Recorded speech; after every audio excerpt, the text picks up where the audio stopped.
Nakahanap ng kakampi ang mga biktima ng umano'y tanimbala modus sa mga airport. Giit kasi ng Public Attorney's Office, handa silang rumisbak ng kaso katumbas ng habang buhay na kulong.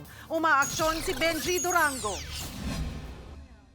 Pag meron tumunta sa amin na kinasuhan nila ng bala, isang bala, 2 hanggang 3, re-respakan talaga namin ng countercharge yan. Ito ang matapang na pahayag ni Public Attorney's Office Chief Persida Acosta laban sa mga umano'y pasimuno ng tanimbala modus sa mga airport. Ang ipantatapat niya sa mga may sala. Mahabang buhay na pagkabilanggo at kaso administratibo. Sa pagpupulong ng mga public attorney sa Metro Manila, naniniwala si Acosta na may sindikato talaga na nasa likod ng modus dahil may arigluhan daw na nagaganap. Mungkahin niya, wag na lang arestuhin ang mga nakitaan ng bala. Dapat yung kumpiskahin lang yun by virtue of police power of the state. Dahil kita mo naman na hindi naman rebelde ito. Dapat din daw maglabas ng executive order ang Pangulo para aksyonan nito, lalo pat nalalapit ang APEC at pag-uwi ng ilang OFW para sa holiday. Pero para kay Senador Bongbong Marcos na pangunahing pandangal sa pagtitipon, hindi na kailangan ng executive order. Wala nang kailangan baguhin, wala nang kailangan bagong batas, wala nang kailangan bagong polisiya.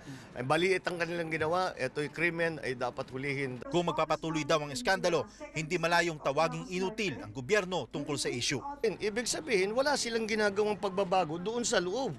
Nanawagan din silang magbitiw na si Manila International Airport Authority General Manager Jose Angel Honrado. Pero una nang naghugas kamay si Honrado dahil hindi niya hawak ang mga security inspector sa NAIA.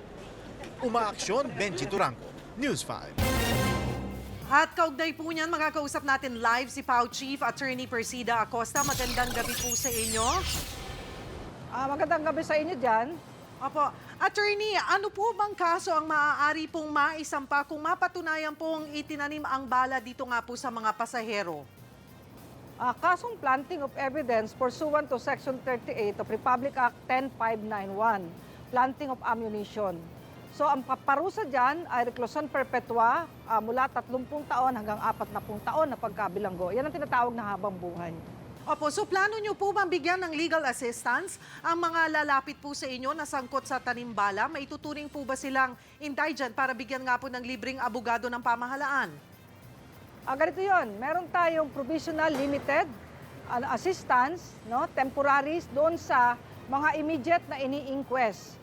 So kung hihingi ng tulong sa PAO, kagaya ng mga nakaraan na natulungan namin, ay bibigyan po natin ng tulong. At kanina miniting ko po ang lahat ng abogado sa buong Metro Manila, public attorneys, at nagbigay na po tayo ng marching order na tulungan ang mga biktima ng sinasabi ng iba na laglag bala.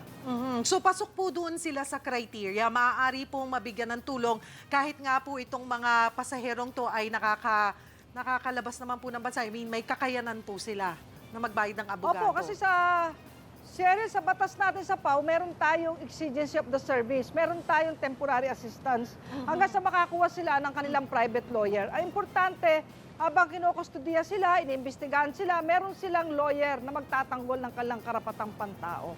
At merong, kumbaga, ay magbibigay ng proteksyon para masugpo itong sinasabing tanimbala o laglag bala scam na siyang wawasak ng ating ekonomiya at ng ating turismo.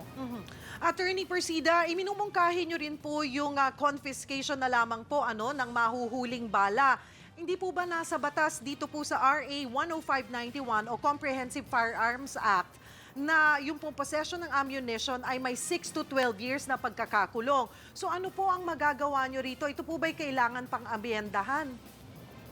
Sa tingin ko, hindi na kailangang amyendahan yan. Sinasabi ko nga, may police power ang ating Estado. Nalalapit ang APEC, ngayon kung may nananamantala, nananabutahe, kung ang gagawin doon lamang sa vicinity ng airport, pero outside airport tuloy ang pagkakaso sa sino makukuhanan ng ammunition o ng bala, kaya ilan man yan. Pero sa loob ng airport, kitang-kita naman natin.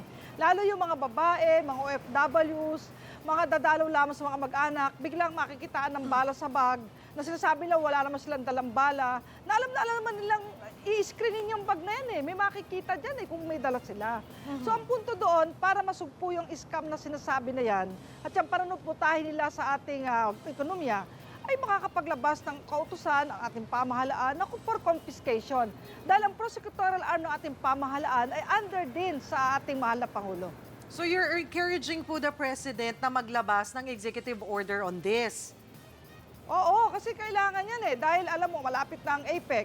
Kanina lang, kahit na tayo nag-announce kahapon na ready ang PAW, may hotline, meron na naman kanina nagsasabi na yung lolo, yung 77 years old, na wala siyang dalang bala at US veteran siya, alam niya ang batas. So sa puntong yan, kitang-kita naman natin bakit sunod-sunod ngayon yung pangyayaring yan.